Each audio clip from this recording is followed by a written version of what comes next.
Welcome to this brand new edition of Global Lens on News9 Live with me, Neha Khanna. And of course, the big focus on the show is the one story that everyone around the globe is talking about.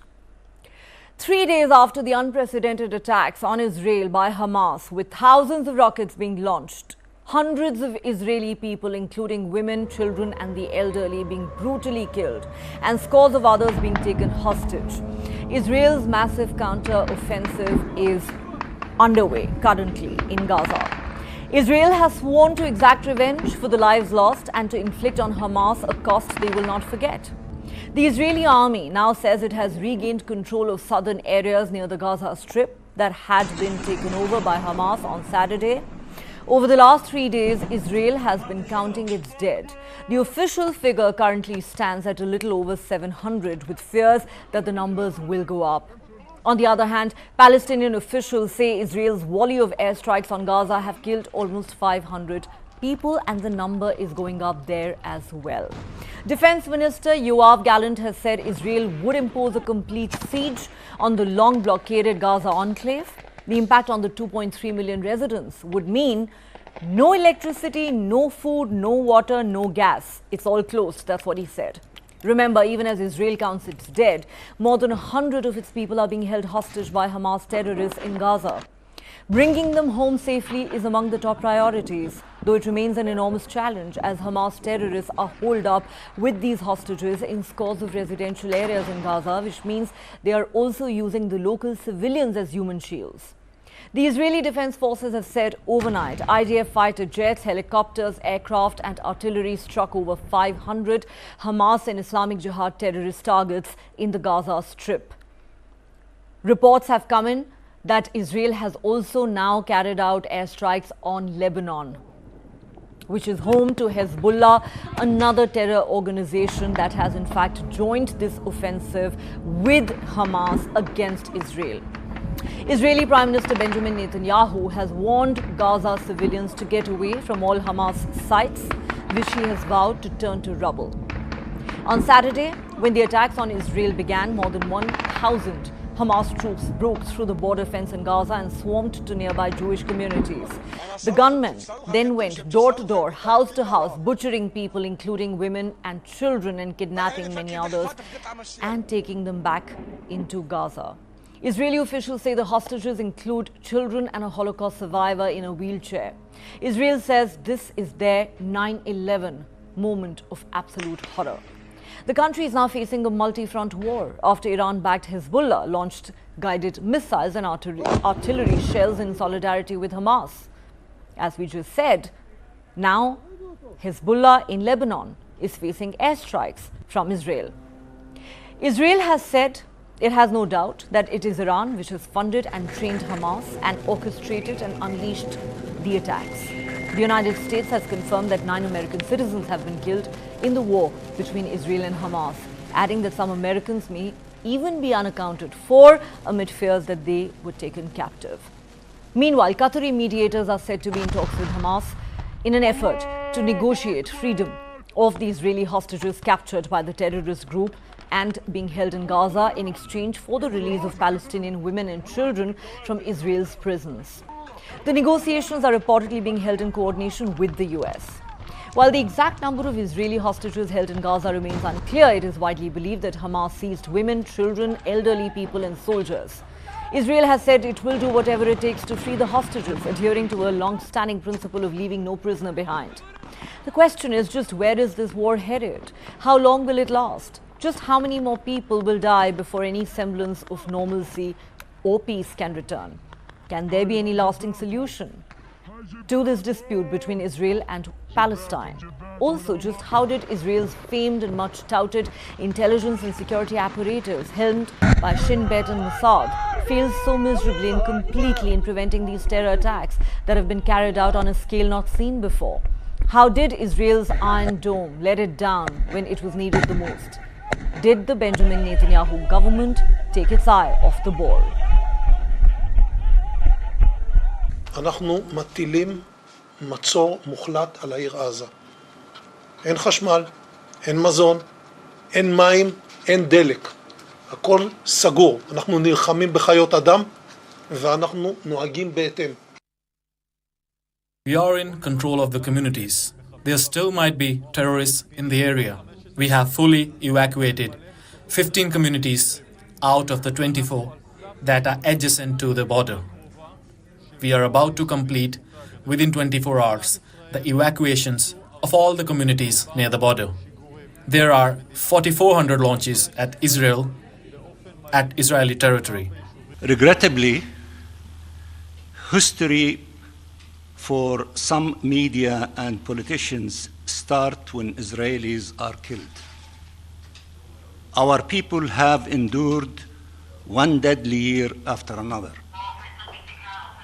We came to the Security Council month after month, warning of the consequences of Israeli impunity and international inaction.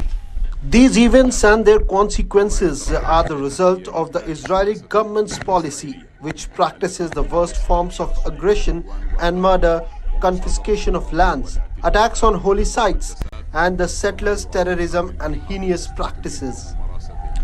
Israel is a state of aggression and occupation, and our people have the right to defend themselves. We have made that clear to all those who only see with one eye. The President is conducting a regional and international movement through contacts with world leaders with the goal to stop Israel's aggression against our people. All right, to understand the ground situation better, let's now go across to our special guest who joins us from Israel tonight. We're joined by Hilit Barel, former director, Israeli National Security Council. Ma'am, thank you so much for joining us here on News 9. Our heartfelt condolences over the loss of lives in Israel. This is an impossibly difficult time for your country. Israel has said this is our 9/11. First and foremost, ma'am, how would you describe the events of the last 3 days and what is unfolding currently as we speak? Well, first and foremost, the characterization of this as a 9/11, I feel, is almost an understatement. For the mere reason that 9/11 truly caught everybody by surprise as far as the scheme that was being plotted, whereas here in Israel, we have been planning for this exact scenario both up north and down south for many, many years. So it's, in a way, even worse as far as what we have to deal with in the aftermath of figuring out what has transpired. What is actually on the ground now is a far more stabilized situation down south, in terms of being able to rescue and evacuate everybody down there. But then today, again, a more intense day in terms of rocket fires. Myself with my children, we had to shelter several times and unfortunately expect that it might happen tonight more. So more intense in terms of the rocket attacks all over Israel, but also up north, at least one attempt of infiltration of Hezbollah terrorists. I think you had mentioned in your report airstrikes. Those are in response and retaliation to attempted infiltration, at least one from the north. Gratefully, we don't find ourselves unprepared up there, and that's where we are at the moment. Talking about the current situation, ma'am, reports suggest that Israel has launched airstrikes on Hezbollah targets in Lebanon. Would you be able to confirm that for us? Also, the defense minister has said that there is going to be a complete blockade of Gaza. He said there will be no water, no electricity, no power, no gas whatsoever. Could you share some more details with us about these ongoing operations? Well, up north, I don't know that there has been confirmation, but the reports are very credible of the aircraft attacking over there. Citizens are watching and seeing them go over, again, in response to attempted infiltrations and several actions by Hezbollah yesterday as well. So these have been anticipated, and it has always been the position of Israel to retaliate at great strength and force up there to any provocation, and that's what we're seeing. Whether it will or will not escalate, we'll have to see. We have to remember Hezbollah is, on the one hand, a proxy of Iran, so very much suspected of a concerted effort with what Hamas had done down south.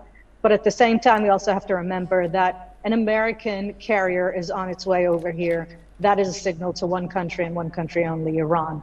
Israel certainly can deal with Hezbollah and Hamas, but this is a signal also to Iran, who we all believe stands behind this. Down south, you mentioned a blockade and you mentioned electricity.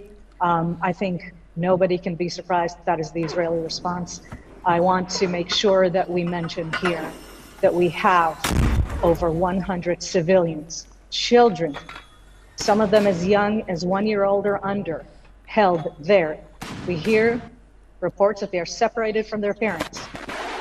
There are women, there are elderly people, they took everybody, and the absolute responsibility for the welfare and well-being of these people is on Hamas and those who back it. And therefore, whatever action Israel will have to take, it will take.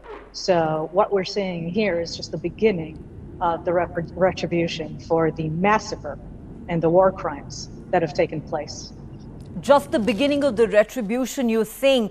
But ma'am, you mentioned the hostages, and I wanted to come to that. According to Hamas, there are over 100 Israelis currently being held hostage. In fact, Americans have said that some of their citizens may be amongst the hostages too.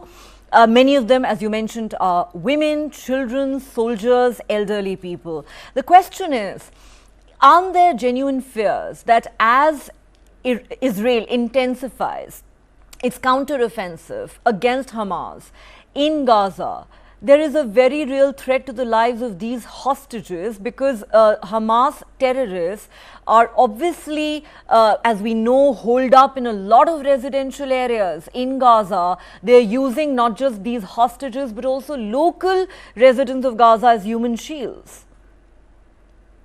No doubt. We know and have seen before that Hamas has no concern for human life, not just Israeli. They have no concern for their own citizens. They're not, I don't know if we can call them citizens in the way that they're being held by Hamas there, but for their own population, they hide in schools, they hide in hospitals. They rejoice if Israel mistakenly bombs an object, a situation where there are civilian casualties, because then they can depict Israel as this horrible power. I mean, their concern for human life is zero for their own population, so they certainly are not going to be too concerned with our population. My very hope is that with the international response for this, and as you mentioned, we have citizens there, not just Israeli, we have British, we have French, we have German, from Thailand, from Nepal, I hear. So we have a situation here that is very complex for Hamas as well, certainly very complex for us. And so we'll have to see what the trade-off will be. I think the only way really to address this will be negotiations. And I hear from credible sources that an Egyptian initiative is on the way.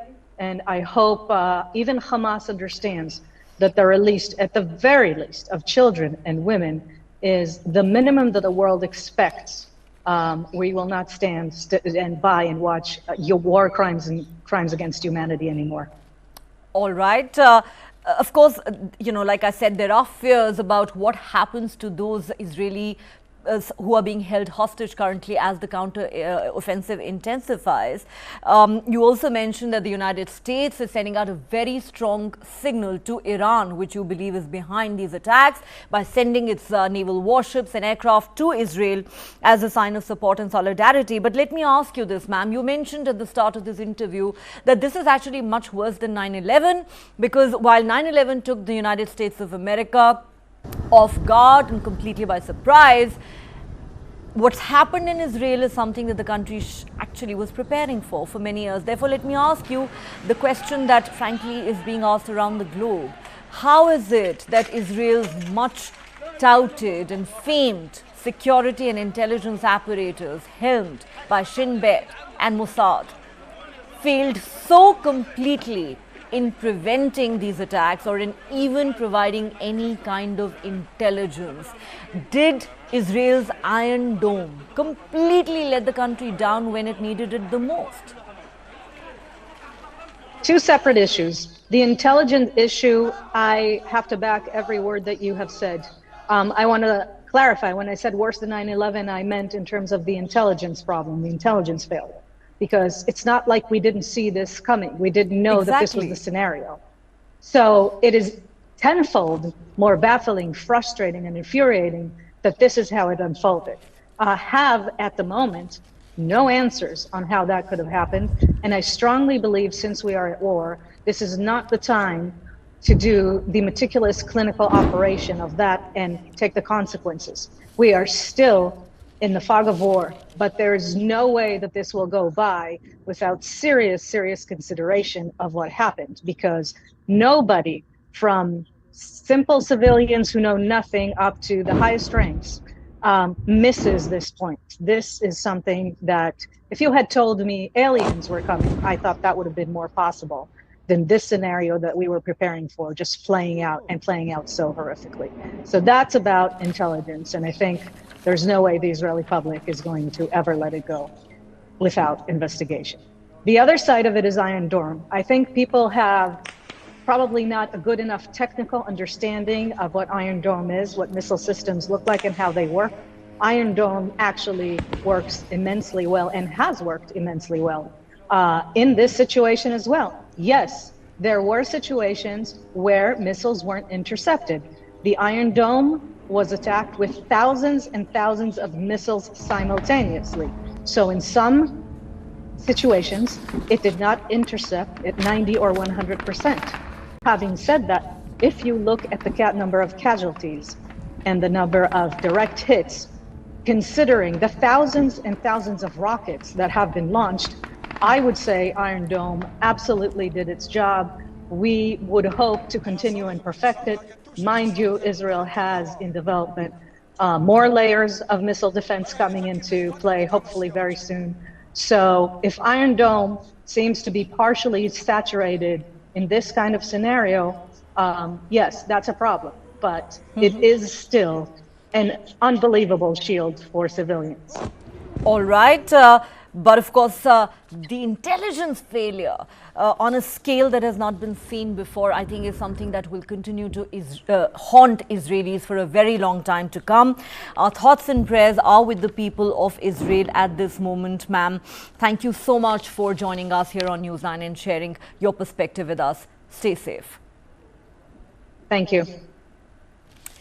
All right, that was Heled Barrel speaking to us live from Israel. Earlier, I also spoke to Maya Kadosh, senior Israeli diplomat who's currently serving as national coordinator for COP28 in the Israeli Foreign Ministry. She's also served as the deputy chief of mission at the Israeli embassy here in India. Listen into what she had to say about these horrific terror attacks that have shaken Israel and indeed the world.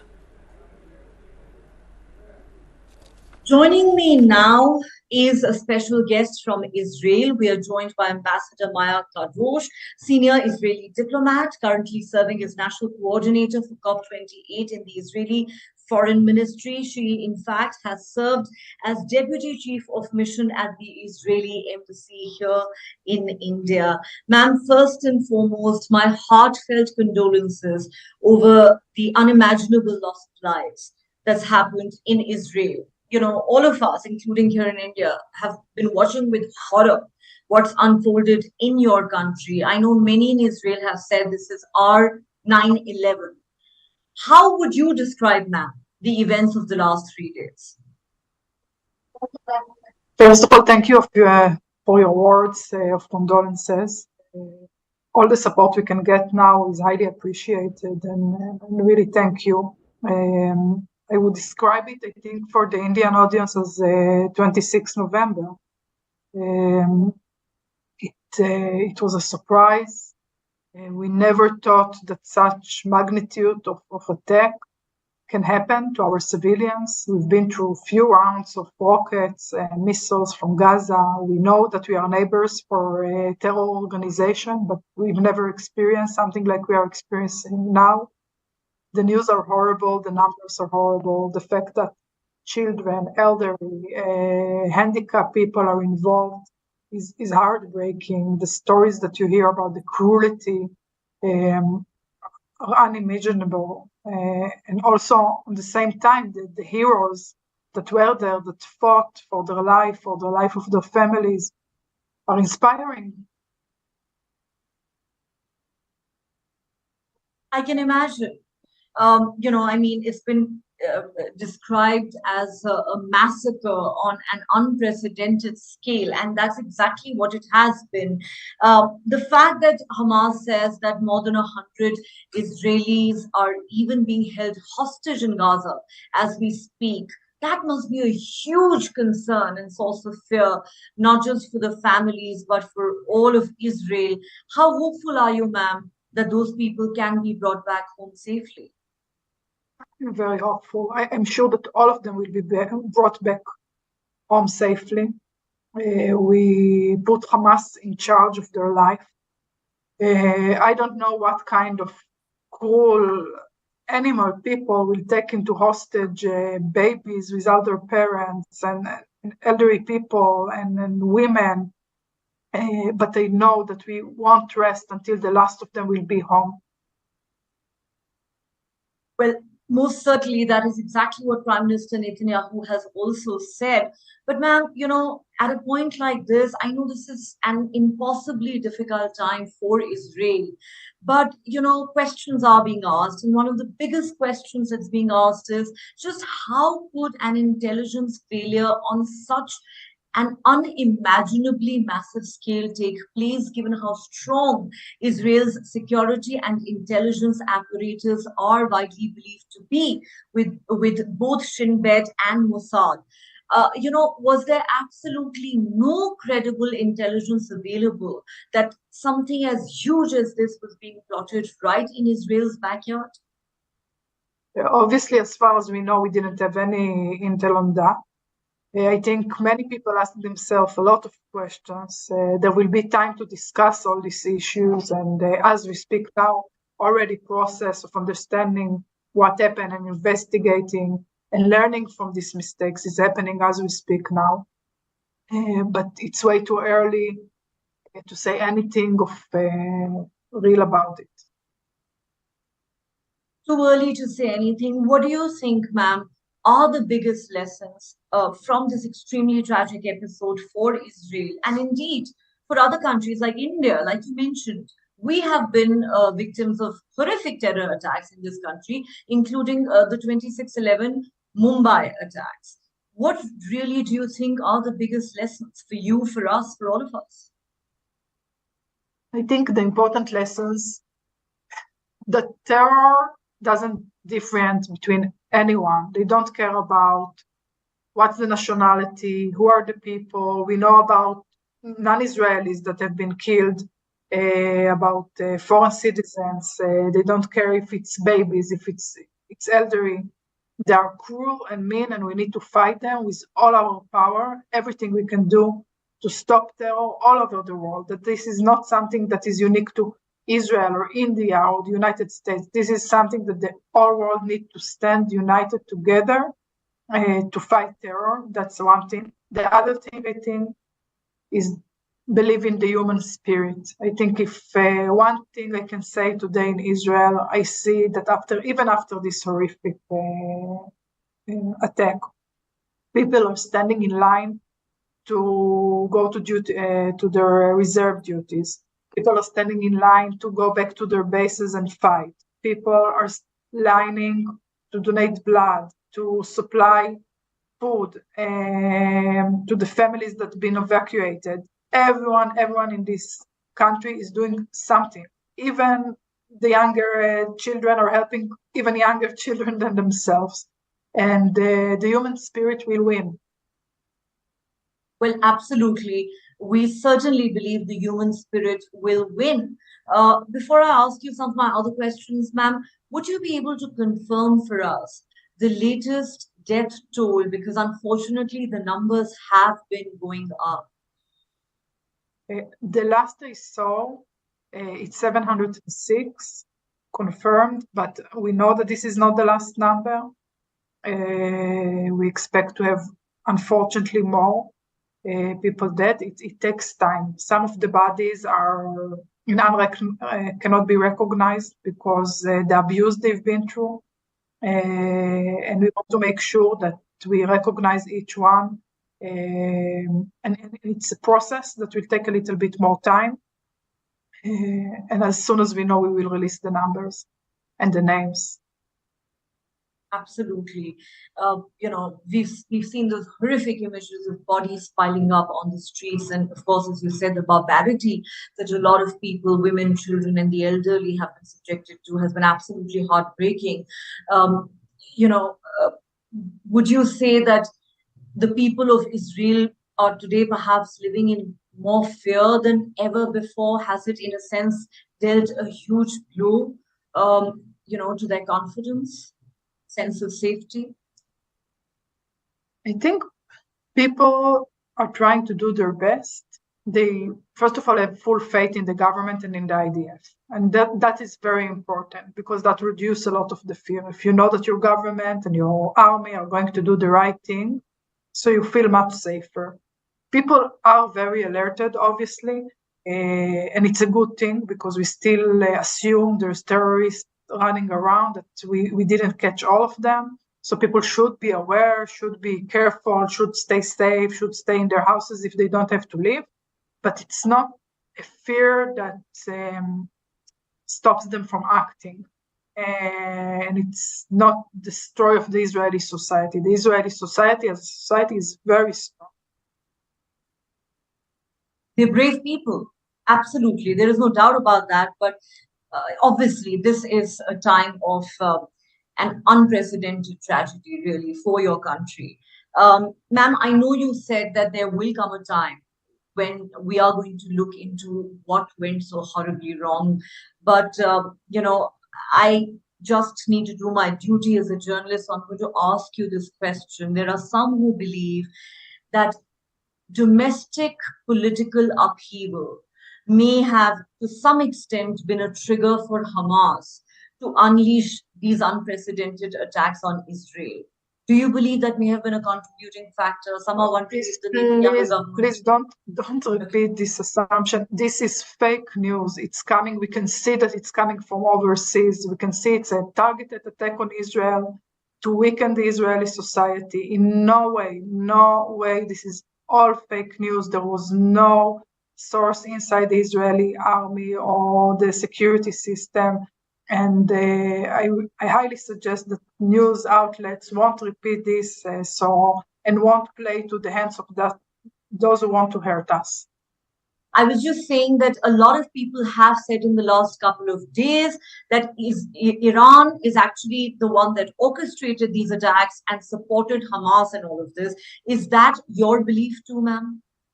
Yeah, we have all base to believe that Iran is behind this. You see that it's very well funded, the people are well trained. This is not resources that a terror organization can get by itself. So we know Iran was involved.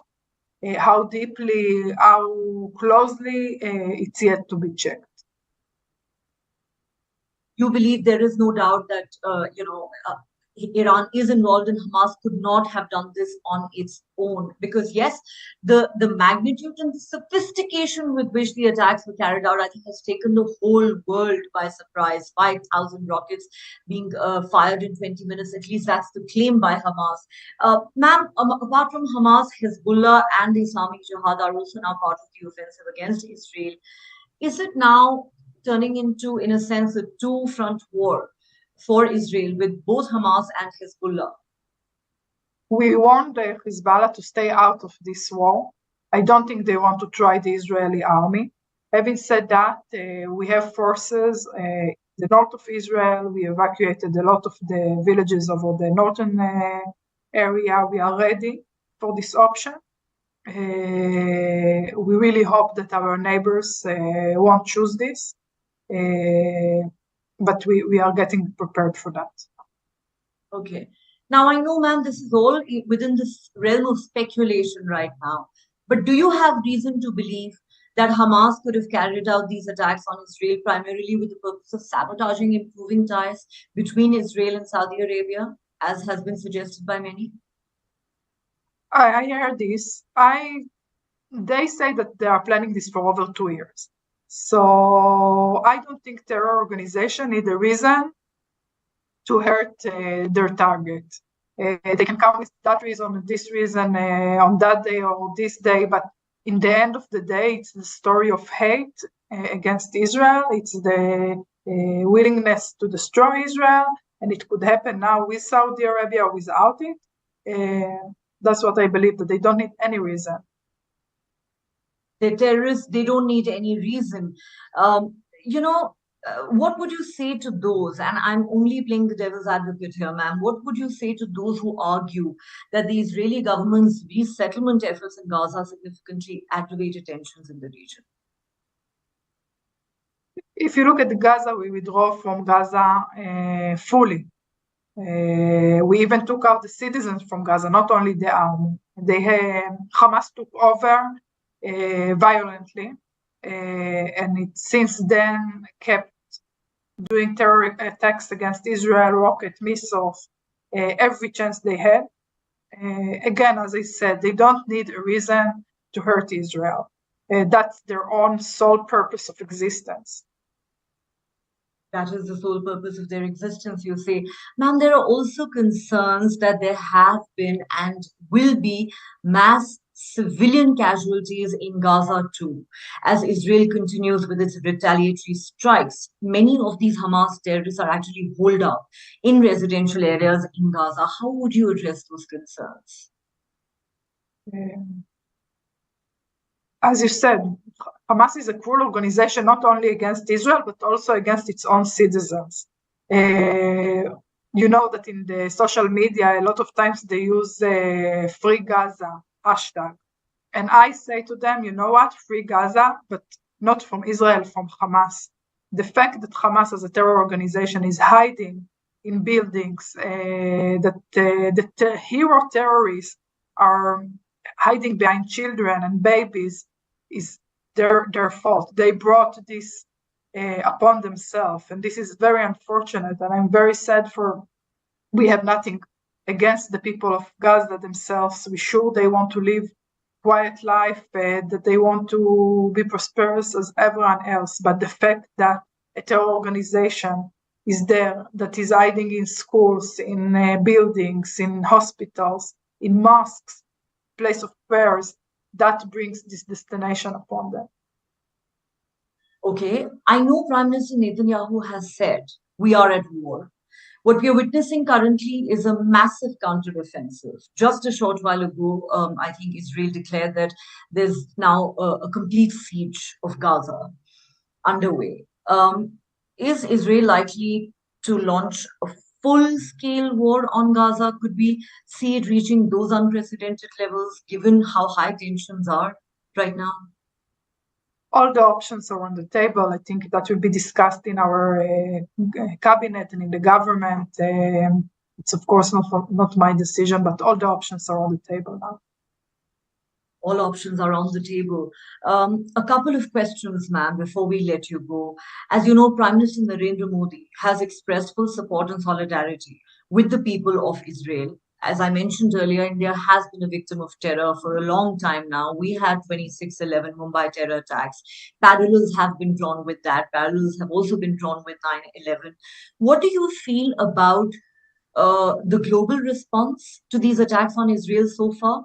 And what are your expectations from the international community at a time like this?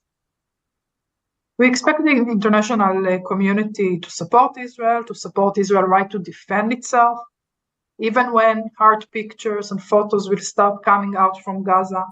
We want this government to remember who initiated these attacks, that it was unprovoked. Of course, in this point in time, many of the world leaders, most of the world leaders support Israel, and we expect that to continue. Okay. Any specific details that you can share with us, ma'am, about the support that's coming in from the United States? We believe that military aircraft and naval warships have already been sent. A lot of ammunition is on its way. Of course, the US has said we solidly stand with our ally Israel. Could you share more details with us?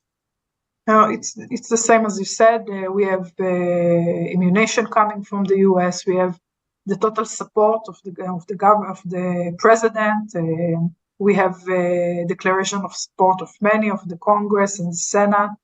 I think the US stands by Israel in all its power and all its abilities in every front you can think of. Ma'am, you've served as Deputy Chief of Mission here in India. Anything particular you would want to say to India and to the Indian government led by Prime Minister Modi? I want to share two messages. First of all, there's many Indian citizens in Israel right now. It's very important that they will listen to the news and to the authorities, that they will stay home or stay close to where they need to be, to shelters, to safe rooms. Be very aware of the news. Always check the application, put the application on the phone. It's in English. They can see the relevant information that is specific to where they are. It saves life. And I call all Indian citizens to follow the instruction from our security forces. It's very, very important. So that's one thing. The other thing I want to say to my friends in India, I know I got many phone calls of people that are worried about us, that think that this is the end of Israel, that we won't overcome this. And I want to tell all of them that Israel is strong and united. And we are very similar to Indians in this matter. And it will be hard days now, but we will face them bravely. And I want them all to be encouraged that we are here, we are fighting for our country, and we will win. You're fighting for your country and you will win. Ma'am, would you be able to tell us if all Indians in Israel are safe currently? As you can imagine, there is a lot of concern back home here in India. Yeah, as far as I know, Indian citizens are safe. Of course, as everyone else, they need to be listening to the instructions. But as long as they will follow the instruction, they will stay safe and they are very well protected. Okay. Finally, ma'am, former Prime Minister Yair Lapid has said right now nobody cares about politics. Perhaps Prime Minister Netanyahu should put together an emergency government to respond to this crisis. Do you think that's a possibility at all? Yeah, that's it's a possibility. I think it's being discussed as we speak now. We should see in the next few hours. It's a possibility, and we could see an outcome of that in the next few hours. Final question, ma'am, before we let you go. It's been 3 days now. How do you see things panning out over the next few days? How worrying is the situation at the moment? We are going for a long war now. It's not something that will end in few days. We will retaliate. We need to bring back our citizens. We need to make sure that inside Israel we don't have any more terrorists, that no one invades our borders anymore, and all of that will take time. It will be hard few days or even weeks. Who knows how long this will take. But Ambassador Maya Kadosh, thank you so much for your time. This is a very difficult time for all of you, and I can tell you that our thoughts and prayers are with the people of Israel right now. Thank you. Thank you very much. Thank you, ma'am. Joining me now on News9 Live from Israel is Brigadier General Amir Avivi, founder of Israel Defense and Security Forum. Thank you very much, Brigadier General Avivi, for joining us at what is a very, very difficult time for your country. Pleasure. And my heartfelt condolences over the loss of lives. I know that many Israelis have said in the last few days that this is our 9/11. The tragedy that has unfolded has happened on an unimaginable scale. How would you describe it? It's definitely the most devastating event Israel had ever since 1948. I can say that this is a full-scale war. We have more than 700 people killed, most of them civilians, babies, children, women, youngsters. And we have around 150, maybe a bit less, people that were kidnapped into Gaza. So this is devastating. And at this point, we're preparing for an offensive operation in Gaza. As we speak, that operation is underway. We are told that Gaza is under complete siege. let's talk for a moment about those hostages that you referred to. Hamas says they have more than 100 Israelis who are being held hostage in Gaza. Uh, how concerned is Israel right now about the safety of those people, and how confident are you that they can be brought back home safely? We're very concerned, but I must say we're in a state of war. This is not a normal situation. We're not dealing now with the hostages. We have a whole unit that is checking who are we talking about, the names, talking to the families, but we are now concentrating on mobilizing the army, 300,000 soldiers that were sent to Gaza and to the northern border, and preparing for a massive attack to destroy Hamas capabilities in Gaza. Could you give us some details of this counter-offensive that is currently underway? So the exact objectives of the counter-offensive will be decided by the government. My personal view is that we need to make sure that we destroy Hamas infrastructure and leadership and not enable them to build it back again, because we have been in many operations. Each time Hamas is hit, and it takes them like 2 years to build up again their forces. It's not a reality we can continue to have. So it's really a challenge for the government and the military to do the operation in a way that ensures that Hamas won't be able to build up the force again. You are saying that Hamas will be totaled, it will not be able to build up its force again. Brigadier General, I have to ask the question which is being asked globally. I know that there will come a time for a thorough investigation into what happened, but the question that is boggling everyone's mind is just how could an intelligence failure on such an unimaginably massive scale take place, given how strong Israel's security and intelligence apparatus is, whether it is Shin Bet or Mossad. People are just not able to wrap their heads around how there was absolutely no intelligence available that something like this was being plotted by Hamas in Israel's own backyard. What would you say? I think that I've been talking about it a lot in the last few months, and not necessarily in the context of Hamas in Gaza, but also what's going on in the West Bank, in Judea and Samaria. We have probably the best, most advanced intelligence, talking about technological capabilities, but there is a reality where the other side is adapting to these capabilities. And in this reality, you need many times to go back to the basics, to humans, to the ability to have spies, to infiltrate the organizations, to have people in really high-ranking positions. And I think that we went too much to technology and forgot the basics of how you collect intelligence, because at the end of the day, we're talking about humans and about the ability to adapt. And also, I think that like in the Yom Kippur War, there was also a conception that Hamas is not interested at this time in a conflict, and therefore there was less readiness. We'll have many, many years to come to really study and understand what happened here. But at the moment, we are mobilizing our country, united and strong, to really deal with this huge challenge. You're talking about how some felt that perhaps Hamas did not want conflict of this nature. Had some amount of complacency set in the Israeli government? There are also those who are saying that the domestic political turmoil may have acted as a trigger for Hamas to unleash these attacks while the Israeli government was dealing with what was happening politically at home.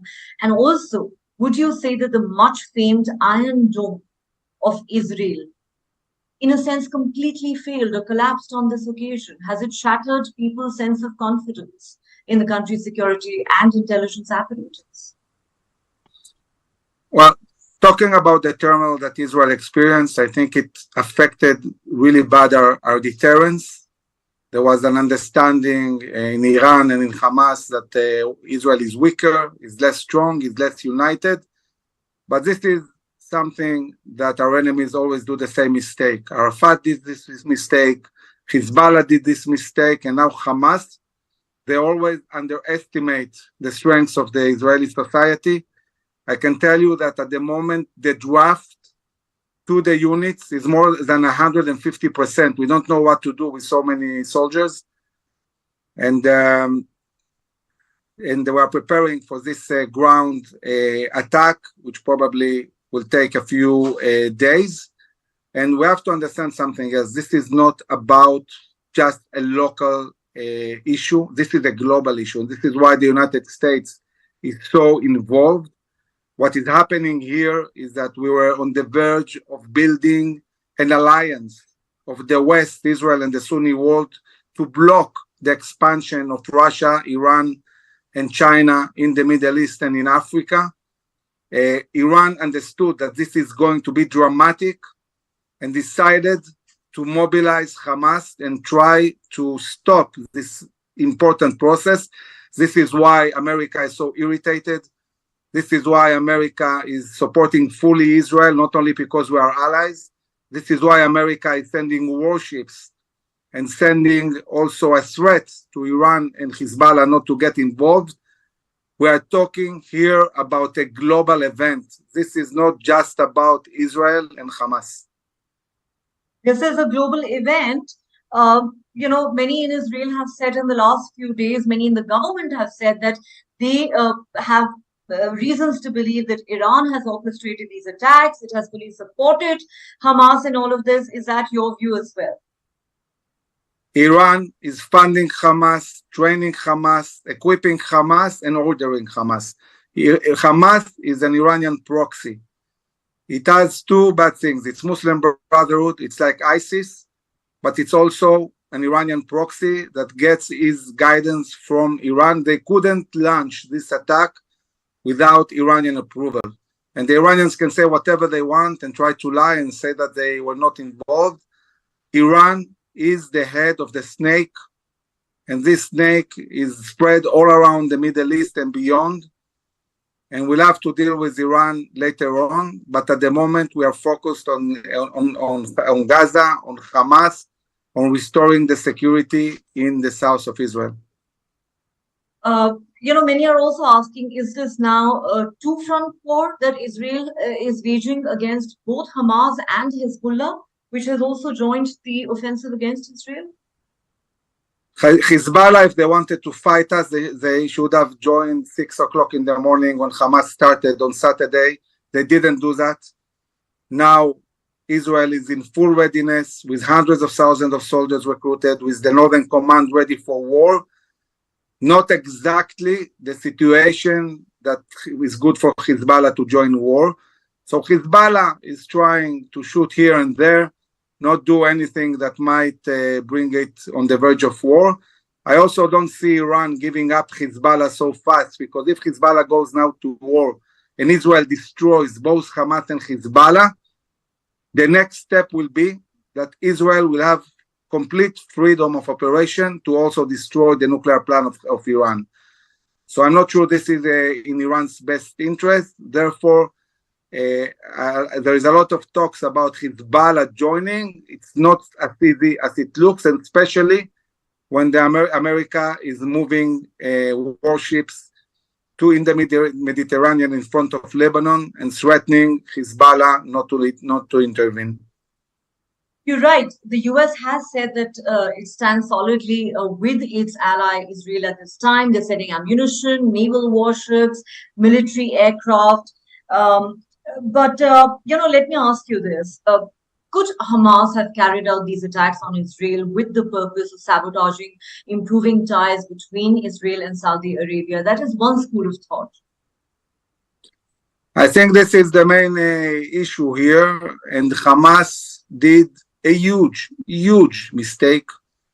They think that the response of Israel will be the way it was till now, with Air Force attacks and them being able to recover. This is a completely different scenario. We're in a full-scale war, and the outcome will be very different, and we'll see this in the coming weeks. You are saying this is a full-scale war. I know that the Prime Minister, Benjamin Netanyahu has said we are at war, but at the moment it is a counter-offensive. I know that Gaza is currently under siege as we speak, but some are asking, is there likely to actually be a full-scale war on Gaza that Israel could launch in the days ahead? I was speaking to Maya Kadosh earlier this evening, and she said all options are on the table. What is your thought on that?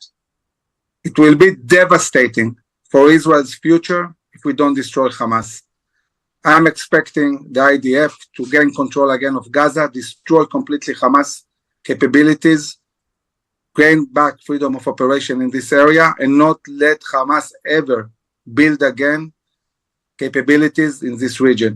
This will be also beneficial for the Palestinians, who will be liberated by one of the more vicious and cruel organizations on the globe.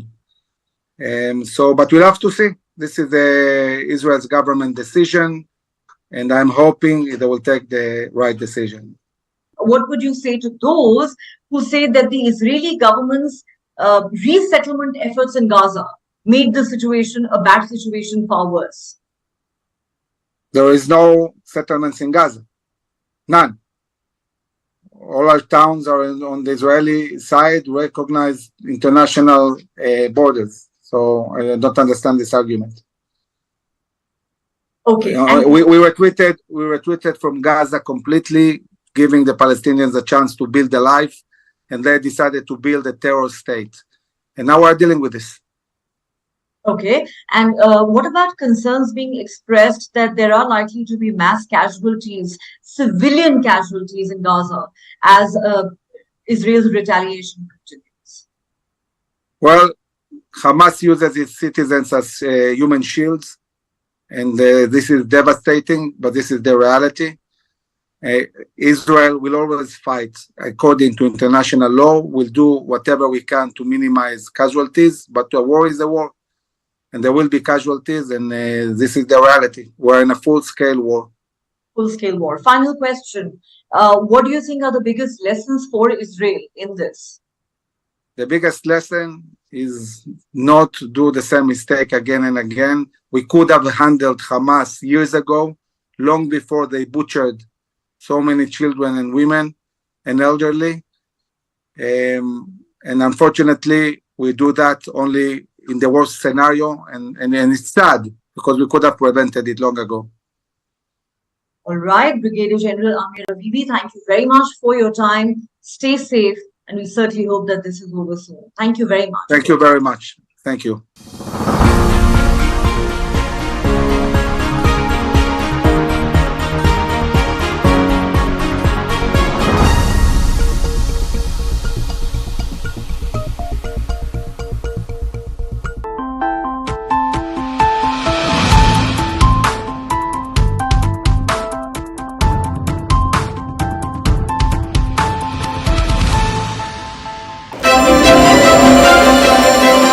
Delhi has the fastest growing metro network among G20 nations. From 6 stations in 2002, it today has 286 stations. Reliability, cleanliness and affordability have set the template for other Indian metros. The architect of this modern-day world-class marvel is E. Sridharan. Watch the extraordinary life of Metroman E. Sridharan streaming now on News9 Plus. Download now.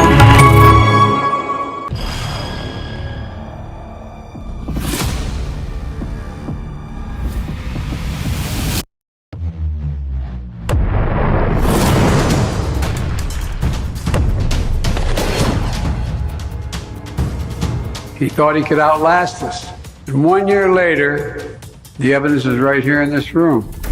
Who will blink first?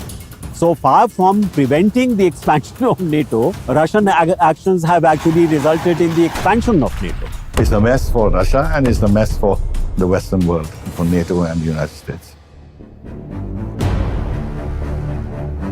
Putin is a dictator, and if he loses, that means the end of his regime, and probably of him personally. So he has to keep going.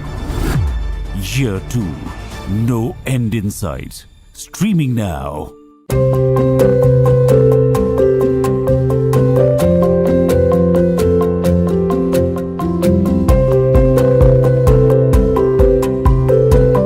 Turning the spotlight on exciting new books and authors, a new show in which the focus is on the story as well as its creators and the storytelling process. Our first subject needs no introduction. He is India's G20 Sherpa. He was the first ever CEO of the Niti Aayog. He has been the face of Incredible India and Startup India. Presenting Amitabh Kant, the right man at the right moment.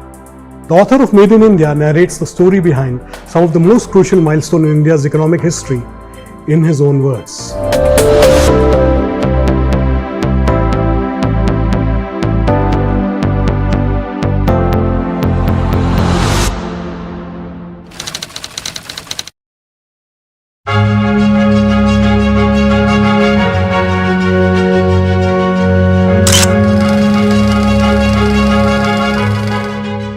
Let me read it out from the book, because that will, it's an interesting story. And while I was Secretary Tourism in Kerala, I received a call from Brajesh Mishra, the then Principal Secretary to Prime Minister Atal Bihari Vajpayee.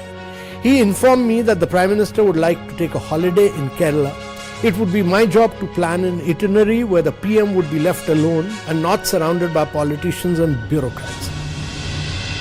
The genesis of the Incredible India campaign can be actually traced to my role as Secretary Tourism in the government of Kerala,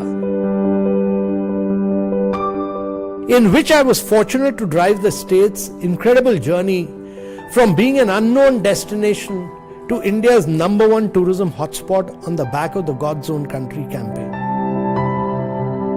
In those days, no one traveled to Kerala. Rajasthan and Kashmir were the preferred destination for tourists. The only tourist destination in Kerala was Kovalam, which had emerged as a low-value charter destination for travellers from the UK. The groups used to be full of cobblers and garbage collectors, as rates were as low as $20 a night. But since the development of the beach was unplanned and unsustainable, Kovalam was a disaster. The beautiful beach was now filled with garbage and filth. In fact, one of my first tasks was my role as to clean up the Kovalam beach. We then began to develop new products to draw tourists to the backwaters of Kerala. We promoted local craftsmanship to build houseboats in which not a single nail is used.